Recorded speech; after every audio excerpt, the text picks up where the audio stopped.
I know you hate nostalgia, David Bailey, but we just need to indulge in a little bit more of the 60s because, you know, obviously you were at the centre of swinging London. Was it as heady and glamorous as it looked from the outside? Well, I think it was for about 200 people. Give me some headlines from your swinging 60s. I mean, you taught Nureyev to do the twist, is that right? Shame to say I probably did. Go on, where, when, how? It was a club called the Ad Lib, which was a kind of, I guess it was snobby. It was, but snobby in a different way. It was a kind of new, I hate these kind of journalistic phrases, but the new aristocracy. And you had to be John Lennon or Nureyev or Roman Polanski to get in. Otherwise, there's no way you were going to get into that club. And I think it didn't last that long. It got burned down. And was Nureyev any good at the twist? Not very, no. Those belly dancers are too muscle-bound. Wave? I don't like to.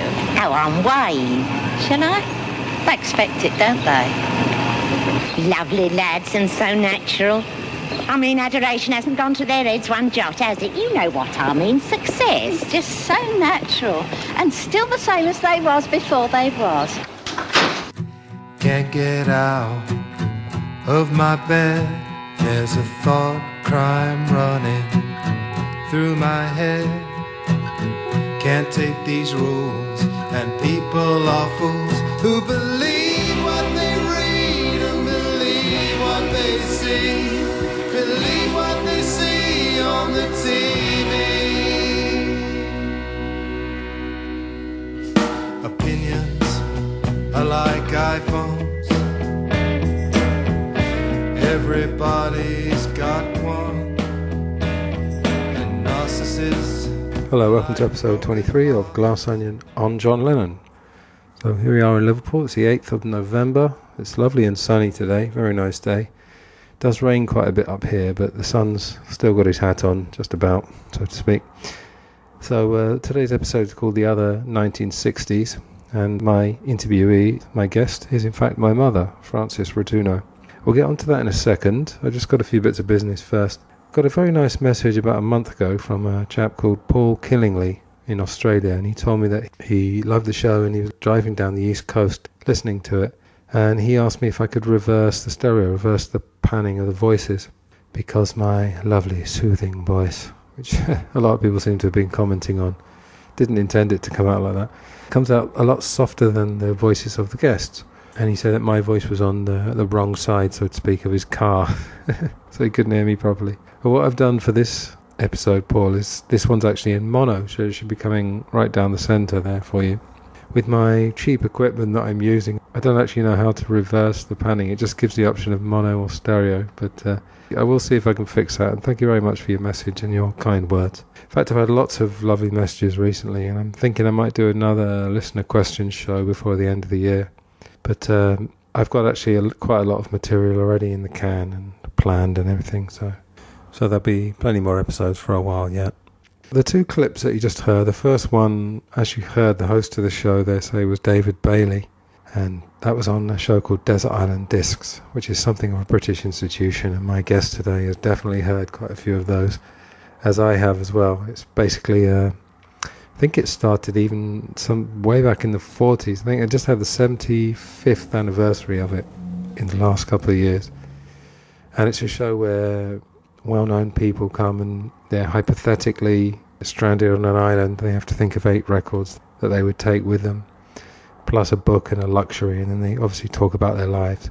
David Bailey was a famous fashion photographer, and I think we talk about it actually in the discussion today.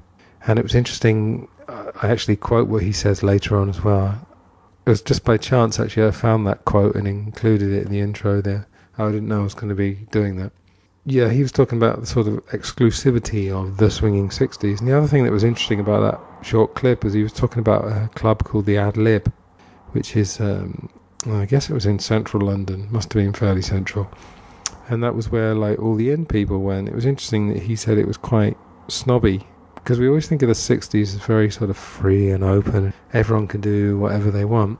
But obviously here, like I said, it's only for certain people can get in. Now I understand, that having read quite a bit about famous people, it seems that it's quite natural for them to have almost like a I don't know, a sort of ghetto, little area, ghetto in the original sense, not meaning poor area, but for a certain types of people to set up. And, often famous people do have to be around famous people because ordinary people have to have this strange sort of heightened reaction to them and often can't leave them alone.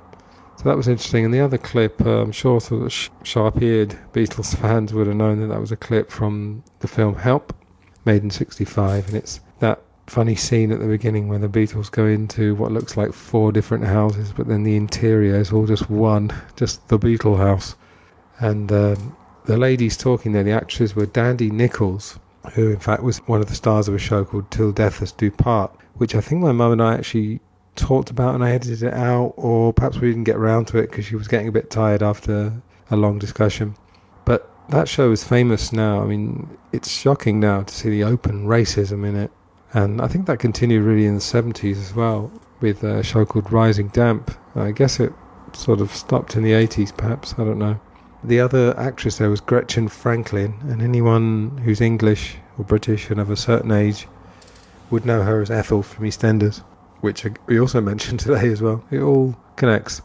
And that clip's interesting because it's, in this case, it happens to be 2 sort of middle-aged women talking about the Beatles, but it's really 2 ordinary folk and talking about how the Beatles are sort of the same as they always were. And that was obviously part of their appeal, but they still sort of became some other person, this famous person. And again, we sort of go into that.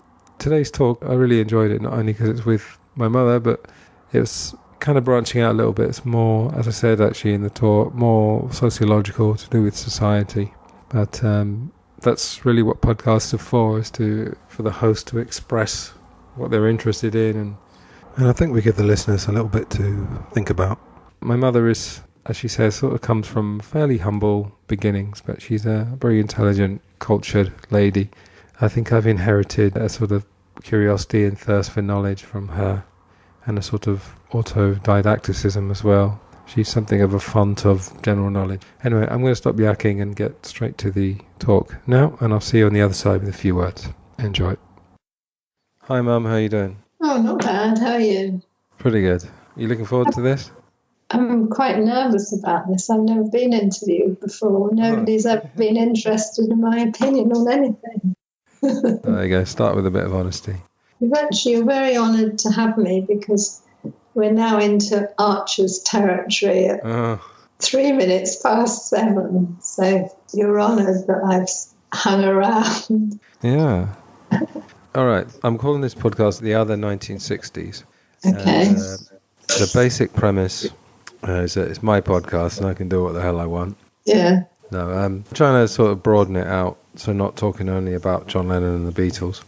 So the idea is that the 60s, which we'll talk about in a minute, like the swinging 60s, the sort of image of the 60s, is probably not what it was like for most people. So what we're going to do instead, could be more of a sort of sociological podcast, is just sort of talk about the 60s and then make comparisons between then and now. And like, was it better or worse or just different, etc. Yeah. But obviously we'll be touching on the Beatles and John Lennon as well. Now, I just want to start by saying that, as you know, when I was a kid, I used to have all kinds of strange ideas. Obviously, I still do. But one idea I had was that if you look at the year 1967, which is like the height of flower power, if you look at the Beatles as an example, they all started suddenly wearing very colourful colours. So right. Wearing suits and everything. They're suddenly wearing like really natty jackets and scarves, and they had very sort of weird colour coordination. And I, as a young lad, I used to think that in that year, like, everybody dressed like that. Yes. So in other words, basically like the FA Cup final, which for American listeners is like the main football, soccer cup final. Just for that 1 year alone, like, everyone was like wearing like colourful clothes and caftans and beads, and the Wimbledon final as well. And obviously it wasn't like that, and I sort of realised at a certain point the 60s was quite limited. Now, David Bailey, have you heard of David Bailey? The photographer, famous photographer. Yeah, fashion photographer. He said that the swinging 60s only happened to about 200 people. It was very, very concentrated, mostly in London, and then I guess in San Francisco. So let's think about when you go through a decade, like decades have identities. Yes. So if you think of the 20s, what do you think of? Well, it's supposed to be the roaring 20s, where everyone was going a bit mad and ladies were wearing short skirts and doing very risque dancing. Yeah. Now, do you think everyone in the world was roaring in those 10 years? Absolutely not. Yeah, and did they suddenly stop roaring on December the 31st, 1929? Anyway, you get the idea. All right, the 30s, what do you think of the 30s? The 30s, everyone had stopped roaring and they went into a deep depression because... maybe say that without laughing. Oh, dear. Now, go on, yeah. So the 30s, what do you think of? Well, the 30s, there's two things happening in the 30s. First of all, there's the Wall Street crash. Which that was 29, but obviously then, the fallout was... Fallout was the 30s. I'm not sure how much that affected England. I mean, these days, we do seem to follow America in a lot of things. Yeah. A bit behind them in trends and all sorts of things, but... Culture, I don't know enough about it to know whether something similar happened over here. So I can't help you on that.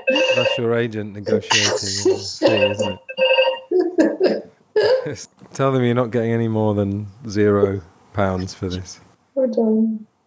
Oh no, it's somebody in Italian, so it's not for me. All right. Okay. Yes, and obviously the other thing was the Second World War was there were rumblings that Hitler, this dictator in Germany, was going to cause trouble in Europe. Yeah, well, the rise of the Nazis was kind of mid-30s, and then they had Berlin Olympics, where a black runner called Jesse Owens won lots of gold medals, and that was sort of one in the eye for Hitler. And then obviously the war started on September the 1st, 39. 40s, obviously, war, and then the baby boomers started to be born at the end of the 40s. Yeah, that's right. And then 50s, I guess, in England, probably dominated by rationing. Well, yeah, there was a lot of austerity going on with rationing, and around major cities there's a lot of bomb sites and Anderson shelters and all that sort of thing. I remember I went into an Anderson shelter that had been in someone's back garden, and I remember hearing about bomb sites in London. There were loads of bomb sites where kids played amongst the rubble, like you see now when you see TV shows about, I don't know, Iraq or Yemen, kids playing in the rubble of bombed out buildings to this day. Yeah. Do you mind telling us what year you were born, just for context? 1947. 1947, okay. Do you remember much of the 50s?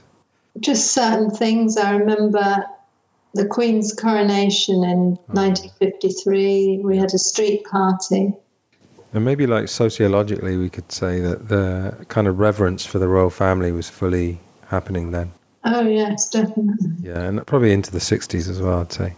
I think maybe we'll get onto it later, the kind of the satire boom, which weirdly enough started with David Frost. I never quite saw David Frost as an anti-establishment figure because he looked about 40 when he was 25. So he used to have a late night program called That Was the Week That Was. Yeah, that's it. Yeah. And that was making fun of politicians, and that's probably the first time you saw that happen. Yeah, but it was weird to have him as that figure. He didn't look rebellious or edgy. How old would he have been? Well, that's the thing. He was the same age. Well, just check this while you're talking, but I'm pretty sure he was the same age as the Beatles, or probably John, perhaps. Yeah, he was born in 39. I've just checked that. So when he was doing it, he was young, but he didn't look young. Like, he dressed in a suit. He didn't have any kind of Beatle-y haircut or anything. But, I mean, George Best definitely looked like a Beatle. In fact, when he came back from Spain, they called him El Beatle. Oh, really? But Dave Frost definitely didn't. The point I was making was that quite weird to think now, actually, like, making fun, taking the piss, as we say in England, taking the mickey out of politicians. Was that even done then, or...? Well, in general, no, but I mean, that was the week that was. They didn't target certain people. They just targeted, like, politics or... Yeah, again, we'll get on to politics in the 60s, but When we talk about the prime ministers in England, there seemed to be plenty of material for making fun of them. But anyway, what I'm going to do now, I'm going to let the listeners get involved in a remote way. So listeners, I'm going to give you 5 seconds. Think of as many things you can think of when you think of the 60s. All right, that's enough. 5 seconds of dead air. I suddenly thought of another thing that happened in the 60s, was the death of Winston Churchill. Oh, right. What year was that? Let's have a looky. 65. So that would have been considered a big deal because he's the war hero prime minister. He was laid in state like they do with the royal family now. And I remember queuing up just to file past the coffin up that was standing on a platform. I just did it to say I'd done it, because it was a historic moment. And I remember in those days, it was fashionable to have a fur hat made of real fur, which obviously today wouldn't happen. Frowned upon, yeah. And I remember I appeared in a French magazine, Paris Match. They'd just got one general view of people queuing up, and I happened to be in it. Don't ask me how I know that. It must have been through my French pen friend who I had at the time. Oh, have you got a copy of it or anything? No, I haven't. No. Oh, that's a shame. Because I left school a year before. I left school at 16, so I'd left school in 64. After his actual funeral, the train had to travel from London down to probably, was he buried at Lennon Palace anyway? It travelled on normal British Railways lines, and it came through Egham, which is the town I lived in. It was published what time it would be going through this station and what kind. So we all went and watched it travel through the Egham railway station. Well, the question I wanted to ask you, because when I went to Hanoi in 2001 in Vietnam, Ho Chi Minh is also laid in state, and on, I think it's Sunday mornings it must be, people queue for hours to see his body, and we were offered to go to the front of the queue, being the Westerners with a little bit of money, but didn't do it. But the question you always want to ask those people is, do you actually believe in this, or is it just something that's done? So when, say for example, Churchill died, did people actually have a personal feeling, or was it, as you said earlier, was it just something that you just did? No, I didn't feel anything for him because I don't remember when he ceased to become Prime Minister. But, well, weirdly enough, it was right after the Second World War, which because he lost the general election, didn't he? Yeah, that's right. Very strange. So, I mean, apart from hearing how wonderful he was in the war, supposedly, it didn't mean anything to me. I just wanted to be able to say I filed past his coffin. I can't even remember where it was now. So it shows you what an impression it had. Yeah. All right. And what would you say was your kind of socio-economic group, like working class, middle class? Well, somewhere between working and middle. We owned our own house, but most people did. But we didn't have a lot of money because my mother never worked. We just lived on the one salary of my father, who started work at 16 as a clerk and worked his way up to management over the years. So the same company, wasn't it? Yes. I remember the furniture settee was so old and it was almost threadbare, and I used to be so ashamed of it because I had a friend who was the daughter of a GP and obviously lived in a very nice house in Virginia Water. And there was a spring sticking out where it had worn a hole in this worn-out fabric, and it was sticking out. And I was so worried in case she sat down on this chair and scratched her leg, but she didn't. Let's call it lower middle class, shall we? Because I always class lower middle class as always having enough, but not having too many luxuries. Yeah, no luxuries. No luxuries, right. But then, like, when you do get a luxury, you kind of appreciate it more. We had a radio. Radio was very important. I can still picture the radio. Well, you and I are both quite radio-based, aren't we? Yeah. That's why I enjoy doing this podcast. I don't know, I like audio. It's got a kind of mystery about it, obviously, hasn't it? the point I was going to make was I think John Lennon's socioeconomic background was more or less the same. Yes, it looks I'd like. say of the Beatles, I mean, Beatles fans will probably know this. Say Ringo was definitely working class. George was pretty working class. Paul was just about working class, but John was kind of lower middle class, I'd say.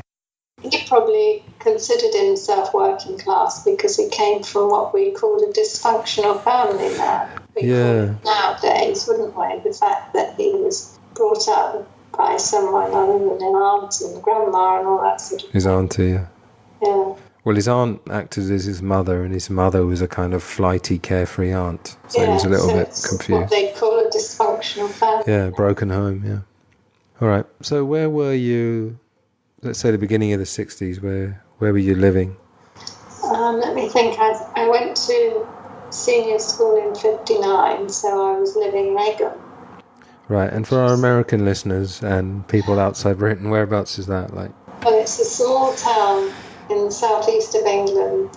The nearest town anyone's ever heard of is Windsor. It's also near Staines, actually. Some listeners might have heard of Ali G. That character, not the actual guy, but the character came from Staines, and that's near Egham as well. Yeah, I mean, so you were talking about like post-war. I'm going to make a guess that the Luftwaffe probably didn't target Egham. Did they, or was there some bomb damage though? If you can remember. I don't think there was actually, no. The only bomb damage I know was my grandfather's chemist shop in Watford, which is north of London. It wasn't bombed directly, but a bomb fell nearby, and the explosion blew in the window. It was a glass window, a typical double-fronted shop where you've got two plate glass windows with the entrance door in the middle. Listeners might have heard of Watford, perhaps, because we have roots there as well. Yeah. That's like Hertfordshire, northwest of London, not too far. Go back to this idea of what typifies the 60s, and I'll come back to you in a sec. So, yeah, the listeners could have said, I suppose, hippies, John F. Kennedy's assassination, and obviously the other high-profile, Martin Luther King and Robert Kennedy, Vietnam. You were asking me about what I was doing in the 60s. Well, yeah. As I say, I started at senior school. I used to cycle to school. It was about 2 miles. I could either cycle or catch a bus. That was my life. I just went to school in the morning, hated school, cycled back home. At some stage, I became very friendly with a girl called Maureen. It wasn't Ringo's wife, was it? No, okay. She lived about halfway between my house and the school. And on the way home, I often used to go into her house, and we used to play records and jive together. Oh, right. Well, that's pretty 60s, isn't it? Jiving and... Yeah. But I guess the point I'm making with this podcast is that, I don't know, let's say that obviously your life didn't turn out exactly like John Lennon's, but there would have been similarities in that there's a kind of simplicity. And let's talk about the diet, shall we? Because you said like a roast dinner, because people make fun of England, obviously, for the food, but I think a roast dinner with all the trimmings is lovely. But can you remember what the diet would have been, like breakfast, lunch and dinner? Breakfast would have been porridge, made from scratch with proper rolled oats. Right, yeah. A horrible saucepan that had to be washed up afterwards. Yeah, it had to be scraped, like... Yes. Yeah. There was no non-stick in those days. Yeah. And tea, I mean, children drank tea from an early age. There weren't fruit juices and things, so you drank milk or tea, basically. And then... were they force-fed it, or was that through choice? No, you were so hungry, you just ate anything that was put in front of you. I used to love school dinners because I was so hungry. And they were properly cooked in the canteen at school. You queued up with your tray, a bit like a self-service restaurant now. No choice, you just had a main course and always a pudding, jug of water on the table to drink. What were the staple dishes? Things like potatoes and... always mashed potatoes. Yeah. And probably savoury mince. And we used to have roast meat, but it never looked anything like the roast meat cooked at home. I never to this day actually know how it was cooked. And two vegetables. I used to love the puddings. They were chocolate sponge pudding with chocolate sauce, or lemon sponge with custard, or stewed apples and custard. And they used to bake them in these large aluminium receptacles the size of your keyboard. Sponge pudding and a bit of custard, which was usually a bit lumpy. But it didn't matter because you were just so hungry. Yeah. And as the fact that it is actually cooked on the premises, the smell of wafting food used to go through the school. You know, if your classroom happened to be fairly near the kitchens, you got this lovely smell of cooking food. There were no chips those days. No chips? I mean, there were fish and chip shops, but children weren't given chips. It was always mashed potatoes or boiled potatoes. Yeah, because Dad, when he wrote his memoirs a few years ago, the way he described the food that he grew up with was kind of mouth-watering, because he was quite near the countryside, wasn't he?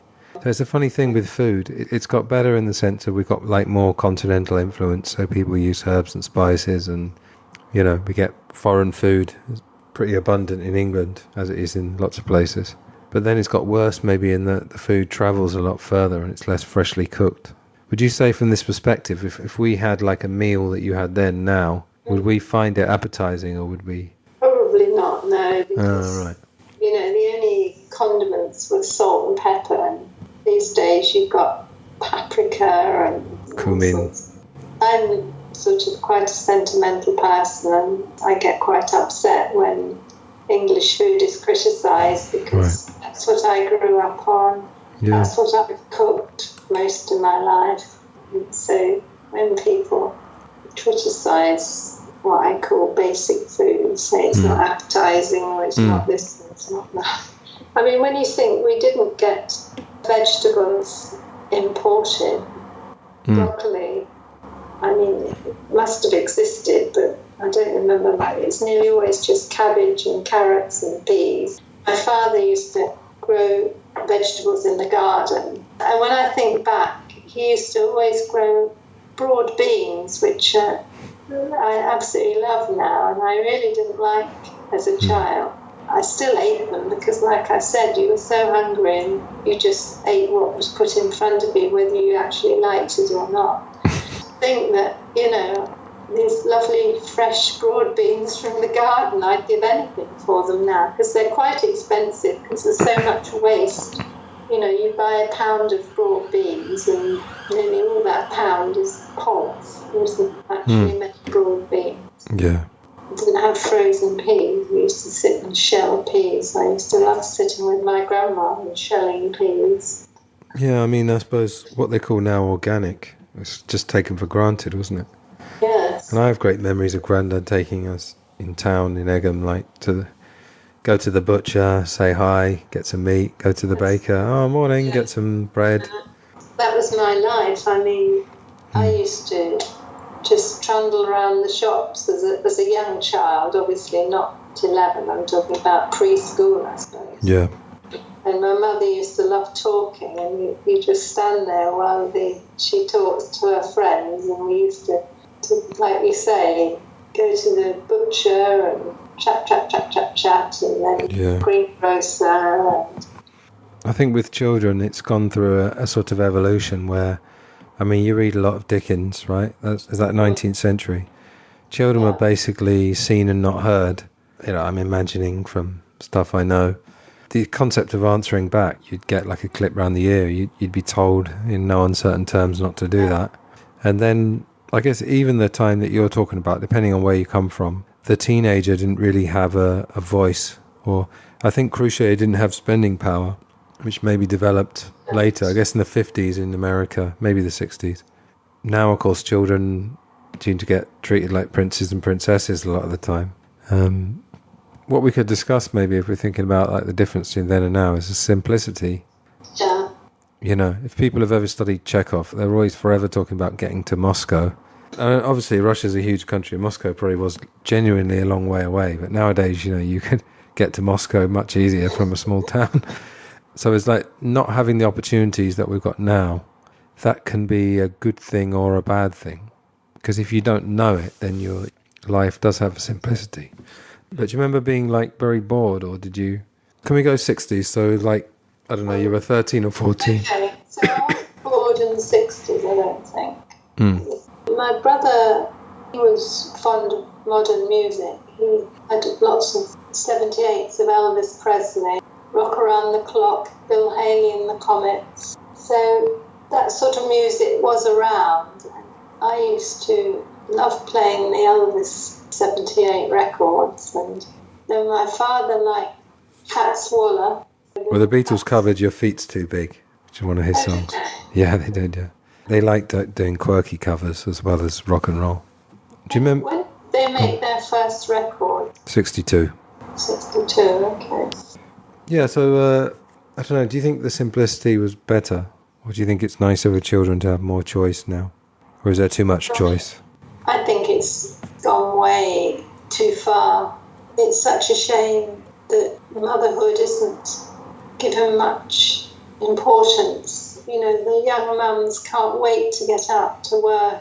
Staying at home with young children is lonely and hard work and soul-destroying. But if you choose to have children, that should be what you expect. But now they can't wait to get back to work and put the child into some sort of day nursery and then try and hold down full-time jobs. And, it's crazy, the whole thing. Who am I to judge, anyway? But do you think motherhood was easier then? Or I guess it was more lonely because there was less technology and TV and things. But it must have been slightly quieter than it is now. Yeah, I suppose so. I mean, there wasn't much daytime television. I remember when your two sisters were younger, Todd first moved up to the Manchester area.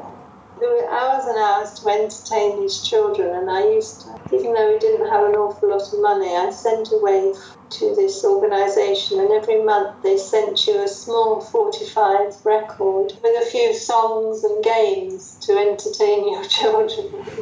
Yeah, so it's kind of quieter, but maybe the one advantage now is the distractions. Yeah. So yeah, let's talk about TV, because obviously I think in America in the 60s there would have already been quite a lot of channels. I don't know that for a fact. So I guess the one thing that would have been true those days is that people who, say, work in offices or worked, with your colleagues, you could discuss previous night's TV. That's right, because everyone was watching more or less the same. Yeah, because we would have had, was ITV, do we have 3 channels in the 60s in England? Is that right? Yeah, Coronation Street was on in the 60s, wasn't it? That's right. We had BBC One and ITV. And then BBC Two. That came in 67, I think it was, wasn't it? Oh, okay. So 2 channels or 3 channels. And how many hours a day was it on for? Well, I think they did have a lunchtime news programme, but you generally didn't switch your television on until probably, I think there was children's programmes till about 6, and then the 6 o'clock news and the weather, and then the local programmes nationwide and all that, and then you move into the evening. But that's it, really. Yeah, and the funny thing is that when you haven't got much, you tend to, perhaps your standards change. Even in the 80s, when I was growing up, we would watch programmes that we would probably consider really trashy now. But I don't know whether maybe we lowered our standards or maybe we just appreciated it a bit more. But it's a funny thing. I don't know why. We used to religiously watch Coronation Street, and even in later years when video recorders were here, we went on holiday, always record Coronation Street. But now, I mean, surely it hasn't changed that much, but I couldn't sit through an episode these days. Well, it's got very changed, or has it changed? No, it's got very sensational for a start. Yeah, I don't know. I think now there's just lots of choice. I think in those days, things like that were quite a genuine slice of life. And they were your friends. Yeah. I never used to like EastEnders, but I know you 3 used to like it. Originally, it was great because it was kind of like East End, well, what we imagined East End life. Yes, again, it was just a slice of life. Exactly. I used to absolutely love Christmas in those days, and I never watched EastEnders week by week, but I loved the Christmas episode, watching these other people enjoying Christmas, and same with Coronation Street. I think they also made it more depressing as well as more sensational. It just seems the way culture's gone. I don't know. Yeah. Yeah, the only other thing I was going to say about that is that I guess the press was a bit less tabloidy, and obviously people weren't prying. Exist. The trashiest one was the Daily Mirror, but that was a bit scandalous, but nothing much. Yeah, well, the Sun actually started in 1964, I'm reading, but became a tabloid in 1969. I think that's when it changed. I guess it was Rupert Murdoch, wasn't it? Yeah. All right, we should talk about the Beatles. I need to get this somewhat on topic. So they made their first record in 1962. They kind of emerged in England in 1963, and then in America and the world in 1964. George Harrison's famous quote is that they were on the front page of everyone's lives. So what was your impression of them when they appeared? Well, at the time, there were groups starting up all over the place, mostly in the north of England. The Rolling Stones were the southern ones, and the Kinks, I think they're from the south, aren't they? They're from London, yeah. But the north, there was Jerry and the Pacemakers. You can list them all. The Animals from Newcastle as well. Yeah, the Animals. Obviously, all the Liverpool ones. Beatles fans would know Scylla. Basically, she was a kind of a singer in the 60s. She was a singer / TV star in the 70s, and then basically a TV star from then, wasn't she? That's right, yeah. So what was it? Dave Clark 5, he was from the south, wasn't he? Yeah, I think they were from North London, I think, yeah. And then there was the Searchers, another one. That's Liverpool. Groups keep popping up. And, you used to think, how is one group going to stand out? At the time when the Beatles brought out their first record, they were no more important than anyone else, really. I remember thinking, where they go, ooh, like that. Yeah. I used to think they're different from everyone else because they go, ooh, on all their records. Well, no, that was it. They got it right then, didn't they? Because that was their big gimmick, so it worked. And of course, in those days, all the groups wore a uniform in inverted commas. They had these famous collarless jackets. Yeah, Cardan, yeah. And they dressed the same, but all groups did. There were a lot of singing groups in America, like the Supremes and those girl groups, and they always used to dress the same. Yeah, so that's interesting. So you were saying that the Beatles didn't necessarily stand out for their music? No, not to begin with. There were just so many groups bringing out songs, and often the second song sounded very much like the first song. The Searchers in particular had a particular sound, and all their records seemed to sound the same. Well, that was the way it was done. I mean, even if the group had wanted to branch out, I mean, I guess the Beatles were groundbreaking there because they kind of said, we're going to do this, even though they didn't have any collateral really at the beginning.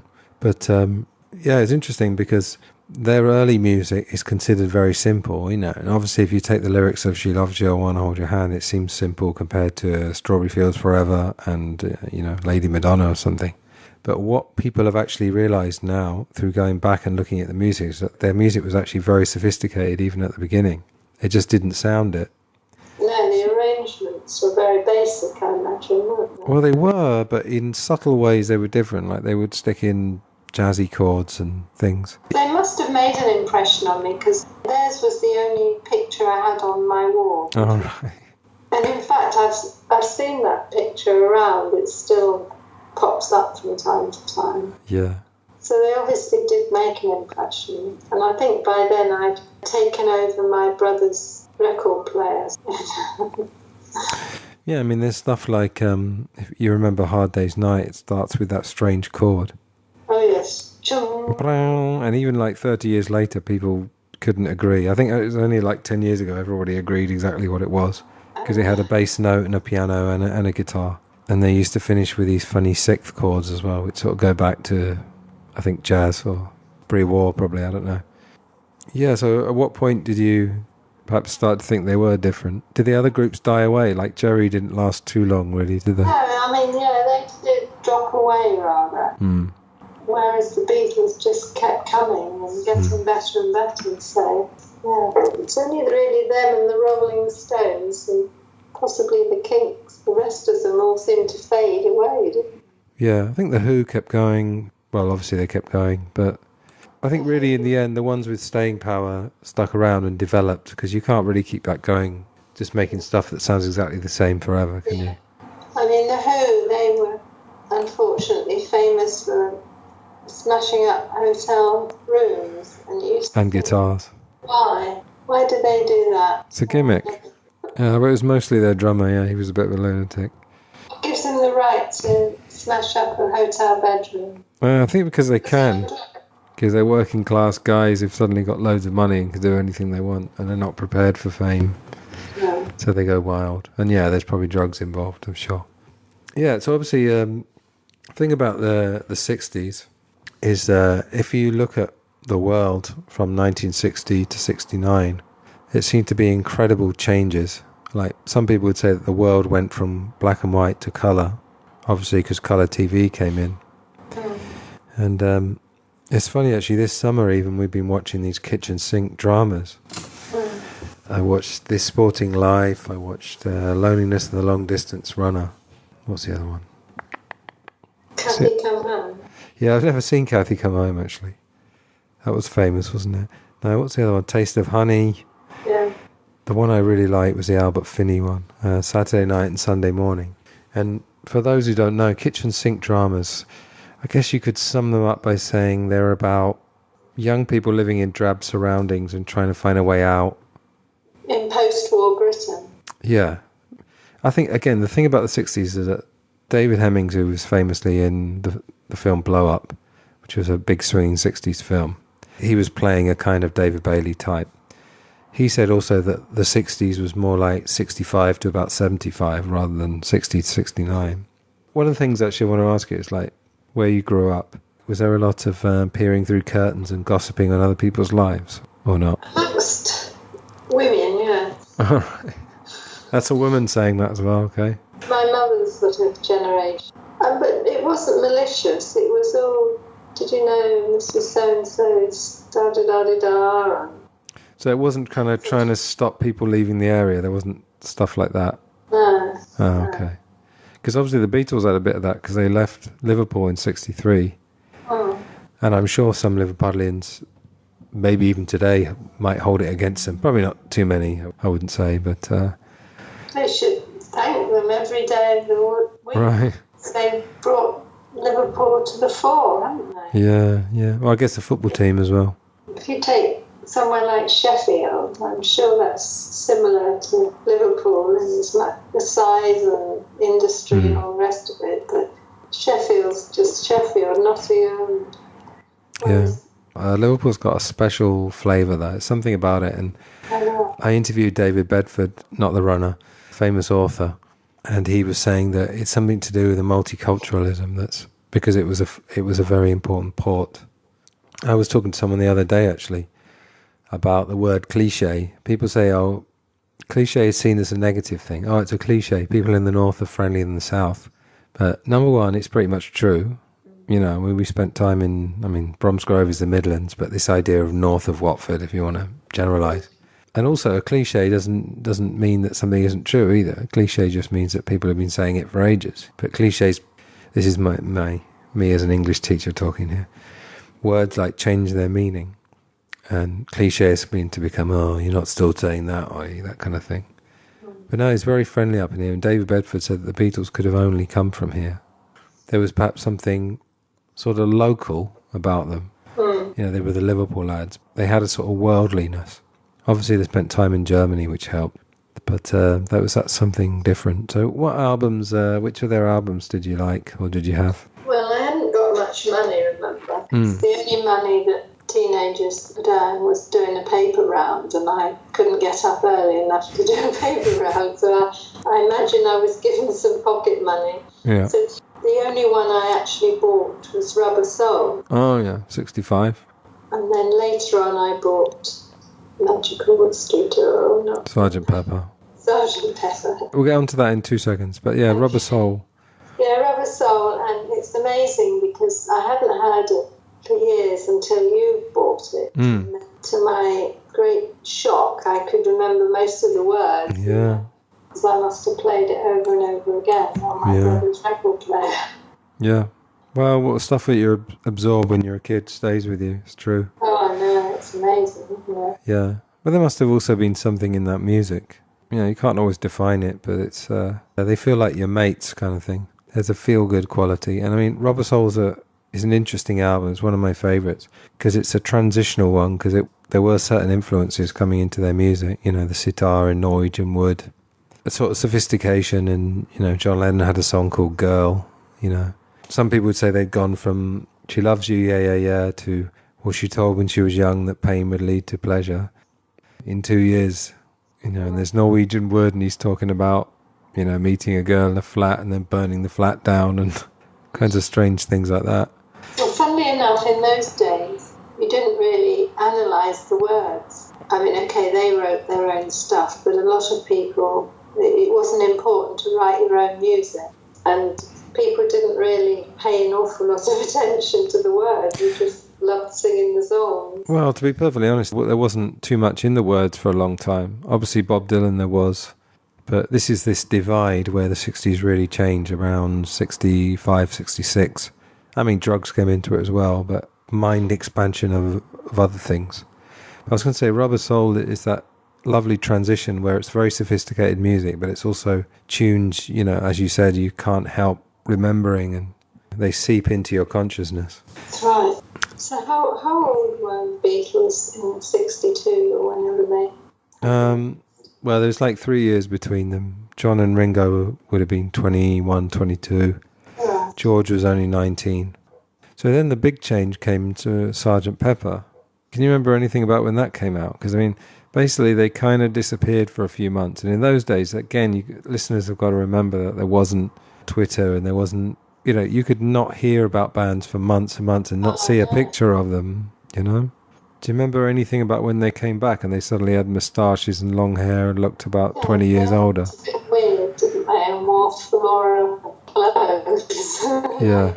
Who had long hair and droopy moustaches and lots of facial hair. And I didn't like that aspect very much because I was convinced it was all just talking.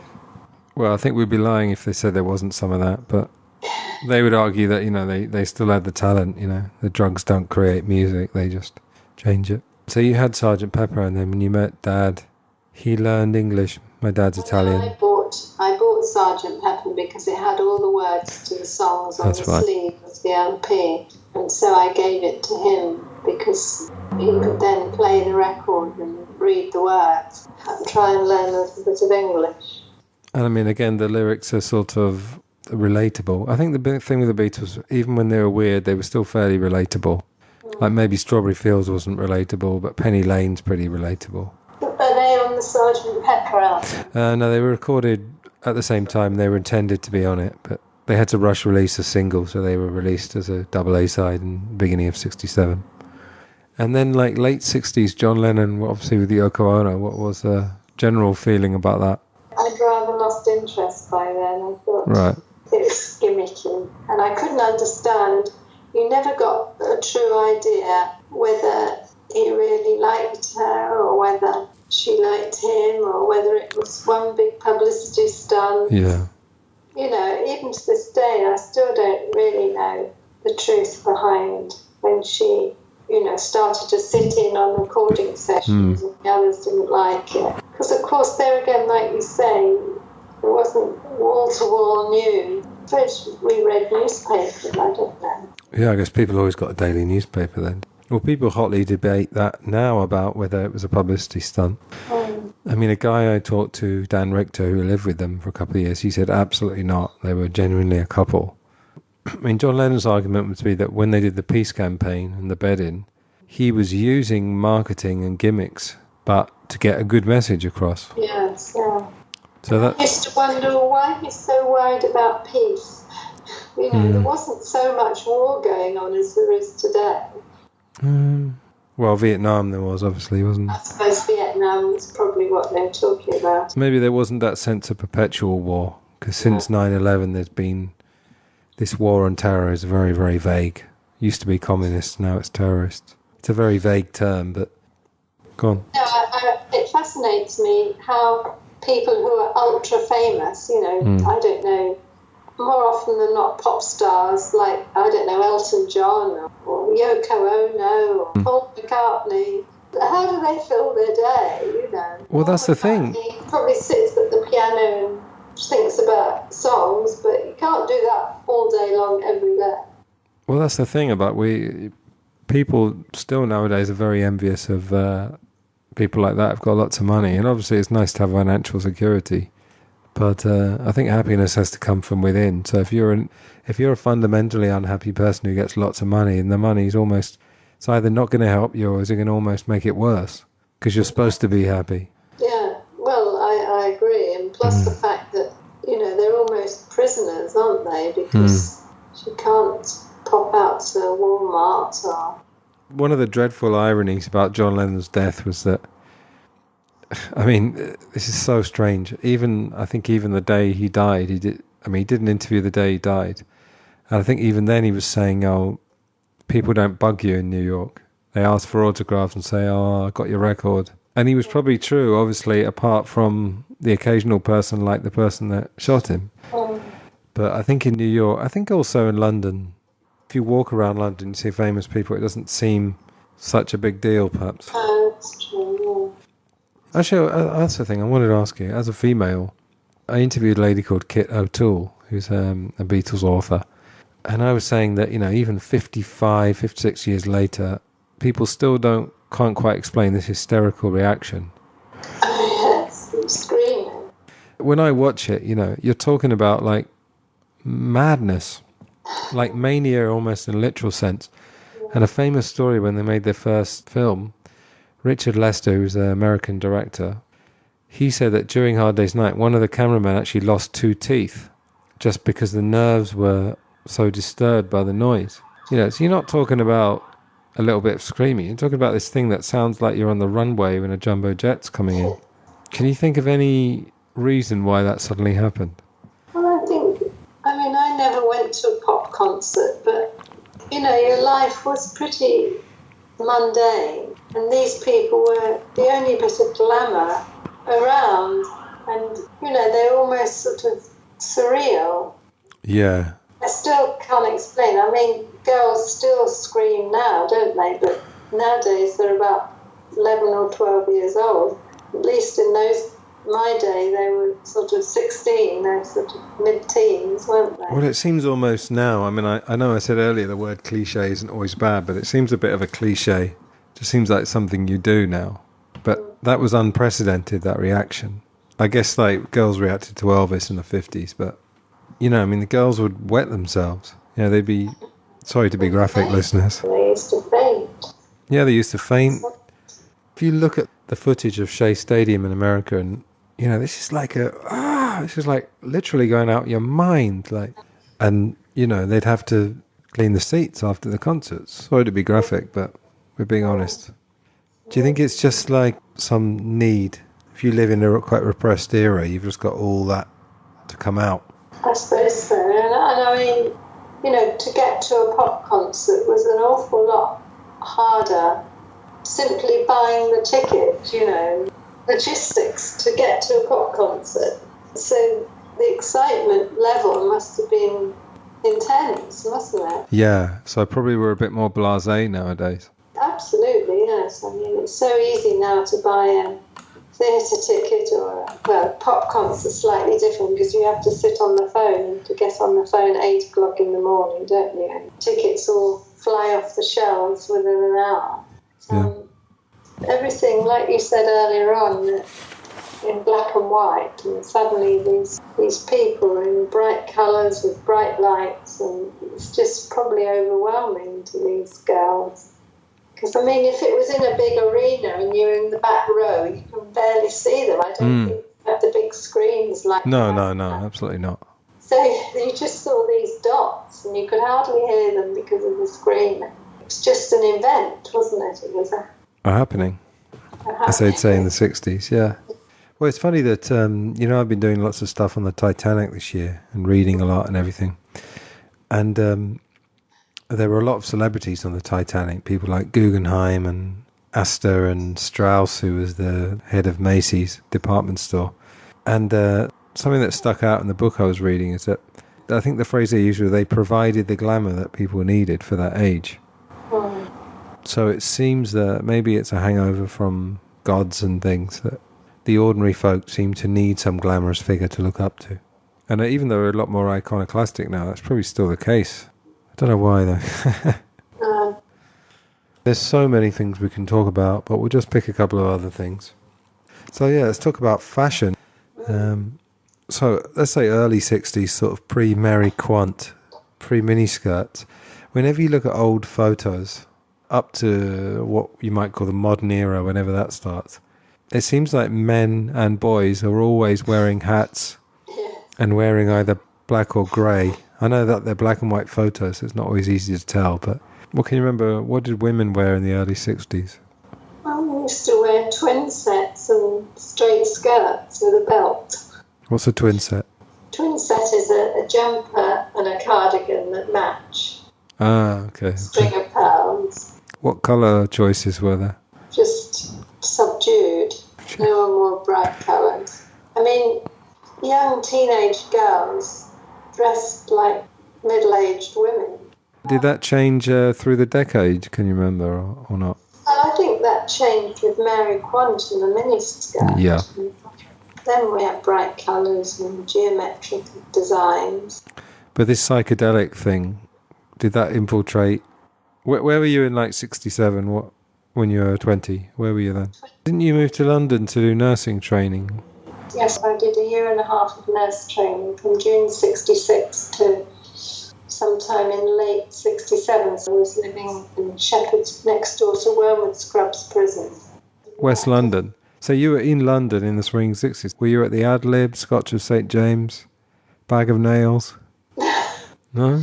No, I was nursing. So you had half a day off a week.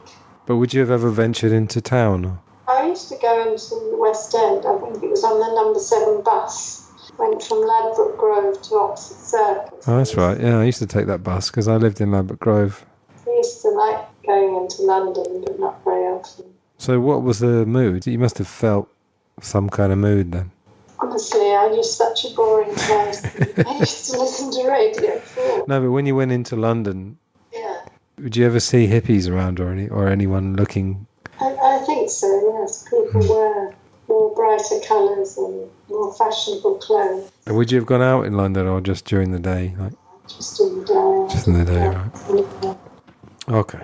I think maybe we'll just do one more topic.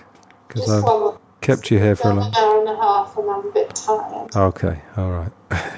I watched this programme that the BBC made called I Hate the 60s. And it was a bit of a kind of moan fest, really. But obviously had a bit of an agenda to look at all the negatives.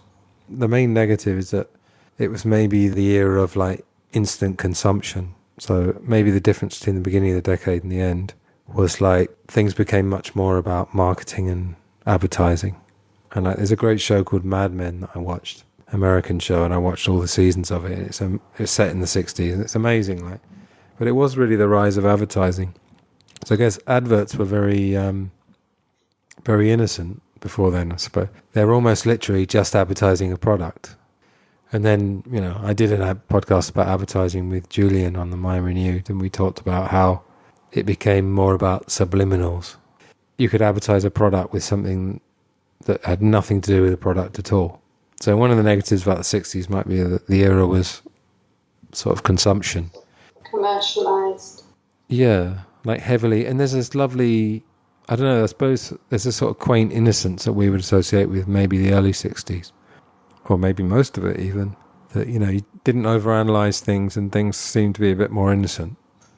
But then the other thing people also say is that it's supposed to be this era of peace, but again, it's only really 67 that was the flower power era, and even in 67 you had the 6-day war between Israel and some of the Arab states, and then of course, this litany of tragedy really. You had JFK died in 63, Malcolm X, the Vietnam War was raging, and then you had these 2 deaths in 68, which is MLK and Robert Kennedy, Martin Luther King and Robert Kennedy. So can you remember when JFK died? Yes. We were living in Grange Road. Yep.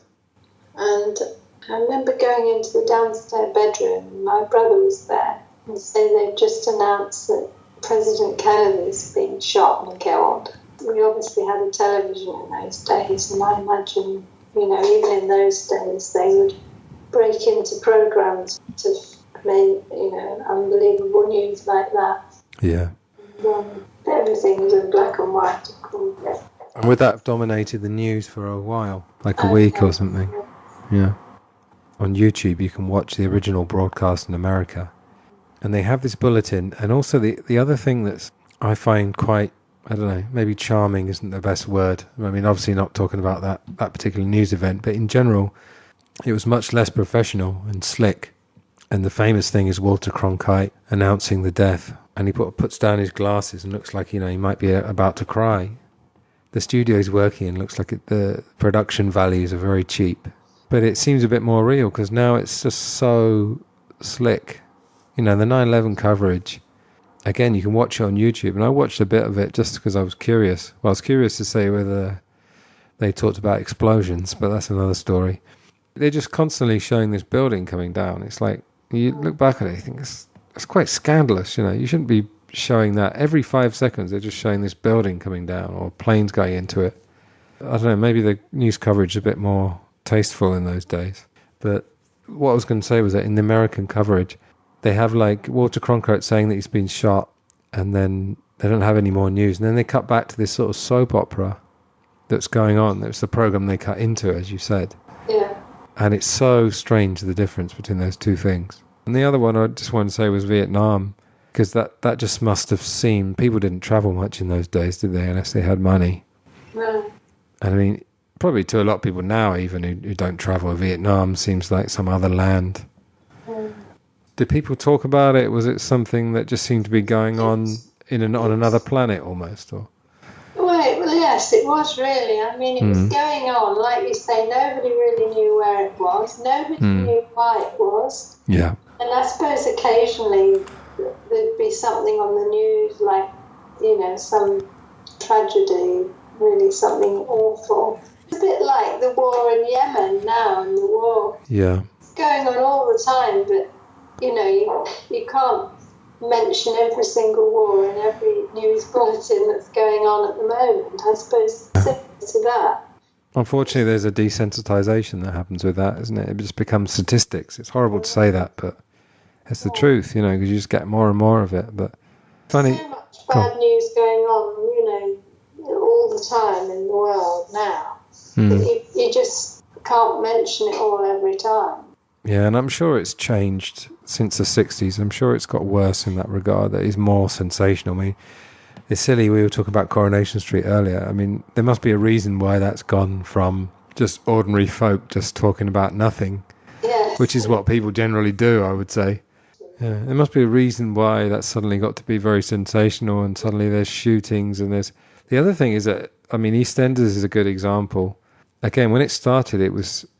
I wouldn't say it was particularly negative at all. It was just normal life. Obviously, it was a bit more sensational than actual just normal life. But the other thing that changed with that is that it's just people arguing every 2 minutes. Everyone's being aggressive and angry. And that seems to be, the eternal question is, do we ask for that, or are we just given it and we get so conditioned to want bad news? If they experimented and they gave only good news, would people go, oh, God, that was boring, Probably. Yeah, it's funny, isn't it? All right, so let's wrap up. Thanks very much for doing this. I hugely appreciate it. Go on, say something. Oh, sorry, I didn't realise you wanted me to speak. It's been interesting. Yeah, that's good. Memories from the past. Yeah, and I mean, I think hopefully we've given the listeners something to think about. Maybe I can leave the listeners with this, actually, is that to think about what was better and what was worse. Was it better then? And maybe we could take the bits that were good then, the simplicity, the, heaven forbid, families actually sitting down together. It might be worth taking the bits of this conversation we've talked about and the good, quaint bits of the old times, and maybe, trying to revive some of those, maybe. It's funny though, just one final thought. Again, I was saying about the Titanic, it's interesting that you got me some papers, didn't you? At the 100th anniversary, which is 2012, you got me some copies of old papers. And it's funny, they were talking about the modern life then and how fast everything is. Yeah. So, yeah. Yeah, and there's a couple of phrases people always use. Oh, we live in strange times, or I think we're on the edge of a revolution. They'll be saying that now. Apparently, like, according to a podcaster I listened to who's like in his 60s, people have always been saying that. So I think another kind of trick that's maybe played on us is to think that the times we live in are particularly sensational. I think the post 9/11 world is a little bit crazier perhaps, but like I say, you know, we haven't had, you know, we had JFK, Martin Luther King and Robert Kennedy all killed within 5 years of each other. You know, in some respects, you know, we have, I don't know, you know, we've stopped having any more world wars. You know, maybe we have proxy wars and things like that. The big boys don't fight each other anymore. But let's leave that as a thought for the listeners. Take the good bits from the past and let's try and bring those back. But also enjoy the fact that, you know, in many ways this is the best time to be alive and the safest time to be alive. So thanks again. Is there any message you'd like to leave the listeners? No, I'll leave it to you. You're the orator here, I'm not. Okay. All right, well, thanks again, and yeah, I'll talk to you soon, off camera. I'll talk to you soon when it's not recording as well. Yes, okay. All right, bye. Bye-bye, then, bye. There you go, hope you enjoyed that. Thanks again to my mother for agreeing to do that. I should have mentioned one thing, actually, right at the beginning, she made a joke about breaking off from listening to the Archers to talk to me. The Archers is another, you know, Desert Island Discs, I said at the beginning, is a British institution. The Archers is probably even more so. It may have even been running longer. But I'll let you check that on Wikipedia anyway. So just tell you the next couple of shows that are coming up. The next one's actually going to be a bonus episode where I appeared as a guest on another Beatles podcast called When They Was Fab. I'll talk about that more when I post it. But the guys were great. We talked about the complete Beatles and a couple of other things. The Abbey Road book, the accompanying book. And the next episode after that is a review of the Imagine film from 1972. That was the weird sort of music videos version of Imagine, not the later film. That episode is going to be with Scott, whose podcast, if you want to check these out actually prior to the interview, would be Rainbow Valley and Real Britannia. They're the two that I've heard anyway. So that's what's coming up soon. I will be talking about Revolution 9 at some point, but that's going to be a bit of an undertaking because I've got quite a lot to say about that. I've included a couple of links. If you're looking at this on SoundCloud, for example, you'll see them, and I guess all the other places where the RSS link gets posted. One of them is a documentary from the BBC called Why I Hate the 60s. It's obviously got an agenda to show all the negatives of the 1960s, but, you know, it's worth watching that to sort of offset with all the positive stuff. It was one of the most incredible decades, you know. I wasn't around, but I feel like I almost was somehow, or I should have been, to use an old cliche. You know, it's such sort of light and dark, you know, positive and negative, love and peace, and then war, terrible war and terrible assassinations. So I'm glad I did a podcast about that. And the other clip I'm going to include is from a film called Saturday Night, Sunday Morning, which is one of those kitchen sink films that we were talking about. And it's a little snippet of it's the opening credits and then a few minutes, and it really gives you a flavour. I'm not saying that my mum necessarily came from the same as this, because the kitchen sink realism sort of genre is more northern for a start, which, I mean, okay, northern working class, southern working class, maybe, you know, it's not that different really, but it's a slice of working class life. And the whole thing really today was just to show you that the swinging 60s, and in fact any decade, you know, the roaring 20s, the whatever the 30s were called, you know, history is written by the winners, and even modern history, we're sort of given a flavour of the decade, and ordinary life just tends to go on, doesn't it, really? And it does change, you know, technology has changed. If you go to poor villages in Asia, which I did when I lived there, it's almost exactly the same, except that now they've got a TV and a computer games, computer console, and generally smartphone technology, if you're not so far away that there's no signal at all, but the satellites seem to reach most places now. So let's enjoy ordinary life for what it is, you know. You ask most famous people, if they're being honest, ask them in a candid moment and they'll tell you that there's as much negatives as positives. You know, some people love it, of course, but look at the litany of people who've died young and had drug problems and, you know, gone into rehab and had mental health issues. So, you know, let's celebrate ordinary life for what it is. Anyway, thank you very much for listening, and I'll see you very soon. All the best. Goodbye.